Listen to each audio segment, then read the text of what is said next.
ഇതുപോലെ മൊബൈൽ ഉപയോഗിച്ച് ഒരുപാട് നേരം ടോയ്ലറ്റിൽ ഇരിക്കുന്നവരാണ് നിങ്ങളെങ്കിൽ നിങ്ങൾക്ക് വരാൻ ചാൻസ് ഉള്ള കുറച്ച് അസുഖങ്ങൾ ഞാൻ പറഞ്ഞുതരാം. ഒന്നാമത്തെ കാര്യം എന്ന് പറയുന്നത്, നിങ്ങൾ ഒരുപാട് നേരം ടോയ്ലറ്റിൽ ഇരിക്കുകയാണെന്നുണ്ടെങ്കിൽ നിങ്ങളുടെ റെക്ടൽ വെയിനിലേക്കുള്ള പ്രഷർ കൂടും. ഇത് നിങ്ങൾക്ക് പൈൽസ്, ഫിഷർ പോലത്തെ ബുദ്ധിമുട്ടുകൾ, അല്ലെന്നുണ്ടെങ്കിൽ നിങ്ങളുടെ മലദ്വാരത്തിന്റെ അവിടെ വേദന, ചൊറിച്ചിൽ പോലത്തെ ബുദ്ധിമുട്ടൊക്കെ വരാനുള്ള ചാൻസസ് കൂടുതലാണ്.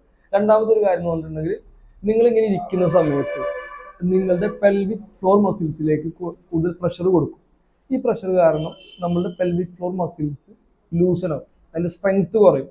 ഈ പെൽവിക് ഫ്ലോർ മസിൽസ് ആണ് നമ്മുടെ ബ്ലാഡർ, അതുപോലെ തന്നെ റെക്ടം, അതുപോലെ തന്നെ സ്ത്രീകളിലാണ് യൂട്രസിനൊക്കെ ഹോൾഡ് ചെയ്യുന്നത്. ഇത് വീക്ക് ആയി കഴിഞ്ഞിട്ടുണ്ടെങ്കിൽ നമ്മൾക്ക് മലവിസർജനത്തിന്റെ കൺട്രോൾ കുറയും, അതുപോലെ തന്നെ മൂത്രവിസർജനത്തിന്റെ കൺട്രോൾ കുറയും.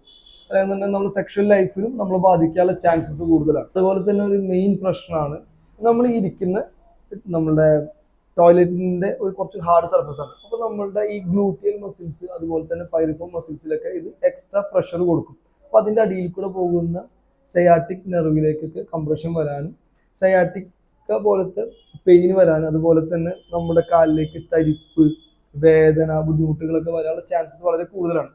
അതുപോലെ തന്നെ ഇത് ഇവിടുത്തെ മസിൽസിനെ ടൈറ്റ് ആക്കും. നമ്മൾ ഈ വാഷ്റൂമിലൊക്കെ ഇരിക്കുമ്പോൾ ഈ ഫോൺ പിടിക്കുകയാണെന്നുണ്ടെങ്കിൽ കുറച്ചിങ്ങനെ കുനിഞ്ഞിട്ട് നോക്കിയിട്ടാണ് ഇരിക്കുക.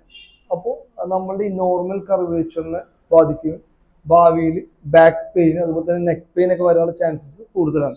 ഒരുപാട് നേരം വാഷ്റൂമിൽ ഇരുന്നിട്ട് നമ്മൾ പ്രഷർ കൊടുക്കുകയാണെന്നുണ്ടെങ്കിൽ അത് മലബന്ധത്തിന് നെഗറ്റീവ്ലിയാണ് എഫക്ട് ചെയ്യുക. നിങ്ങൾക്ക് മലബന്ധം അതുപോലെ തന്നെ ബുദ്ധിമുട്ടുകളൊക്കെ ഉണ്ട് എന്നുണ്ടെങ്കിൽ നിങ്ങളുടെ ഡയറ്റ് ശ്രദ്ധിച്ചിട്ട് നിങ്ങൾ ഡയറ്റിൽ ധാരാളം ഫൈബർ അടങ്ങിയിട്ടുള്ള ഭക്ഷണങ്ങൾ കഴിക്കുക, അതുപോലെ തന്നെ ധാരാളമായി വെള്ളം കുടിച്ച് നിങ്ങളെ കോൺസ്റ്റിപ്പേഷൻ നിങ്ങൾ മാറ്റണം. അതല്ലാതെ ഒരുപാട് നേരം നിങ്ങൾ ഇതേപോലെ പ്രഷർ കൊടുക്കുകയാണെന്നുണ്ടെങ്കിൽ നിങ്ങളുടെ ബവൽ മൂവ്മെന്റിനെ അത് ബാധിക്കും, അതുപോലെ തന്നെ നിങ്ങളുടെ ബവലിന്റെ കൺട്രോളിനെ അത് ബാധിക്കും. ശ്രദ്ധിക്കണം, ധാരാളം ബാക്ടീരിയ ഒക്കെ അടങ്ങിയിട്ടുള്ള എൻവയോൺമെന്റ് ആണ് നമ്മുടെ ഈ വാഷ്റൂം എന്ന് പറയുന്നത്.